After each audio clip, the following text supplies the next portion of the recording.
Hey friends, happy Friday. Today is Friday, April 17th. So yesterday was what day? Thursday. And if today is Friday, tomorrow will be Saturday. Yay!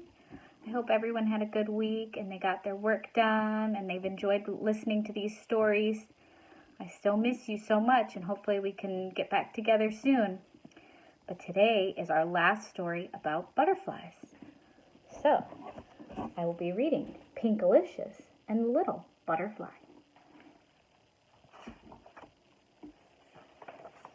Spring had sprung and the flowers were in bloom.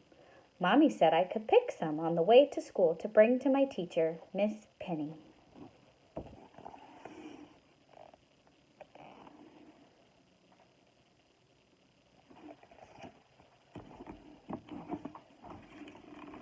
I carefully put the flowers on my table. I couldn't wait for Miss Penny to see my pink bouquet. When Miss Penny entered the classroom, she was holding a big box filled with twigs and leaves. Alice and I looked at each other in surprise. What was Miss Penny doing? "Good morning, class," Miss Penny said. "I have a surprise for you." She set the box on her desk and invited us to come take a closer look.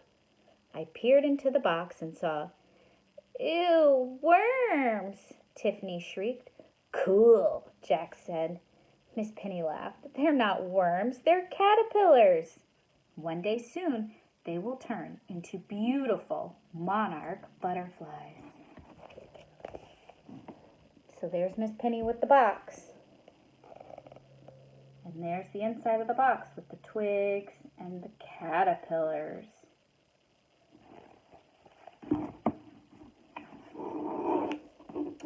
Two of the caterpillars had black, white, and yellow stripes.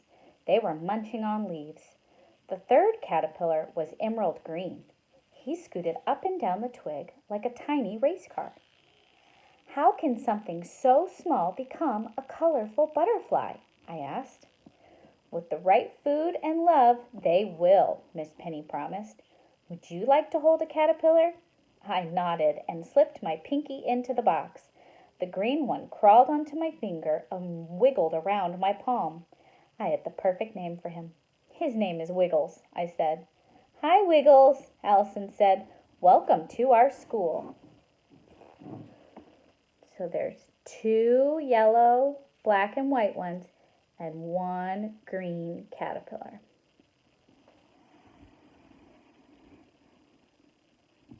And Pinkalicious gets to hold the green one. And she named him Mr. Wiggles.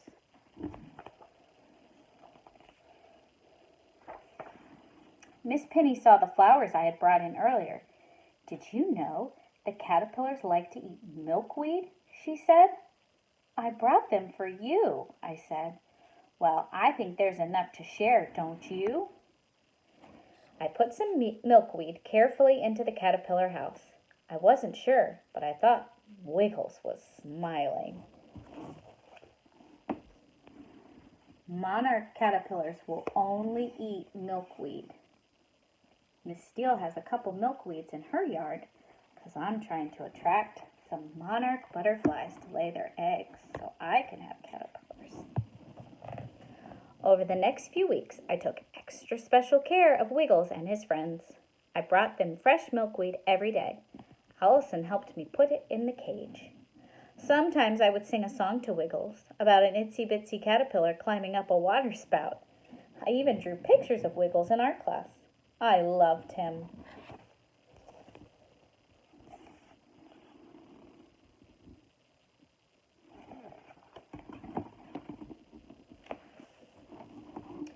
One morning, I came in early to put leaves into the caterpillar house, but Wiggles wasn't there. His friends were also missing. Miss Penny," I cried. "Someone stole the caterpillars." Miss Penny hurried over to look into the box, and then she smiled. "They're not stolen. They're still here." She pointed to the 3 little teardrops hanging from a twig. "Those are chrysalises, and the caterpillars are sleeping inside. In a few days, they will break open. The next time you see the caterpillars, they will look very different." What do you think's going to come out of those things? I wonder.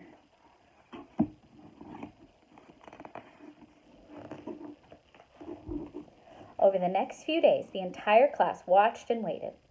Lila sharpened her pencil 10 times so she could check on the box. Jack scooted his chair closer to it. I looked at my pictures of Wiggles. I missed my caterpillar.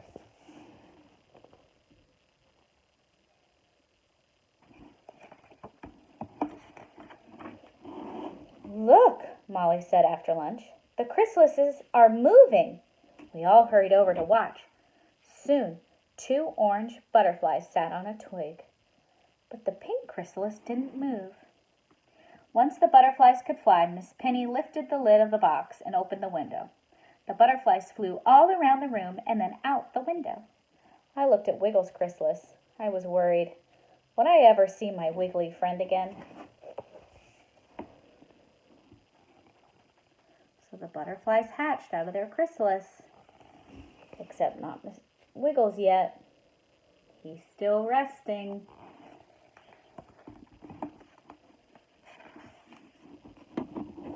At home that night, I couldn't stop thinking about Wiggles. Were his wings stuck? Was he lonely? Did he have enough food? I drew a fairy princess riding a magnificent butterfly. Maybe if I showed Wiggles my picture tomorrow, he would come out and fly.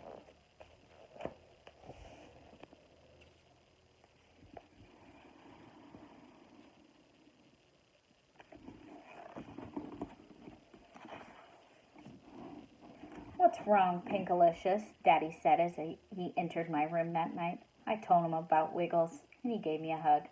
I'm sure Wiggles will have his wings in no time, he said. Daddy read me an extra bedtime story and fluttered his eyelashes against my cheek. That's a butterfly kiss, he said. It brings good luck. The next morning, I rushed to school and hurried over to the box. The last chrysalis had split open, but there wasn't an orange butterfly in the box. A mystery. Where did Wiggles the butterfly go?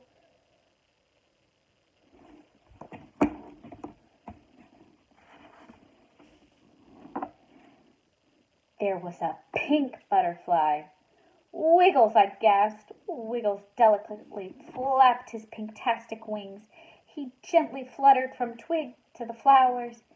You can't be called Wiggles anymore, I said. From now on, I'm going to call you Flutterby.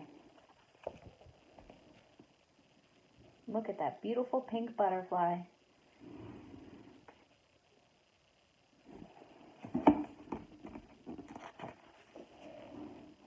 When the bell rang for recess, Miss Penny carefully picked up the box and we went outside. Pinkalicious, would you like to do the honors? She asked. I came forward and gently lifted the lid. Flutterby gracefully flew out of the box. He swooped around me, then flitted onto my head before he soared upward, stretching his new wings.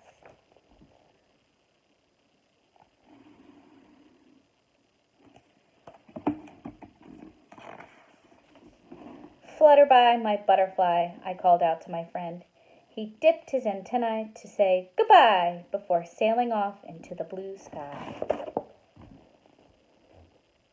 Bye-bye, Flutterby. I hope you enjoyed this story. Next week, we're going to leave insects behind and we're going to learn about plants. So I hope you are excited to learn all about how plants grow and what a seed is, because I'm really excited to share with you. I hope you have a great weekend, and I will be back on Monday. Bye-bye.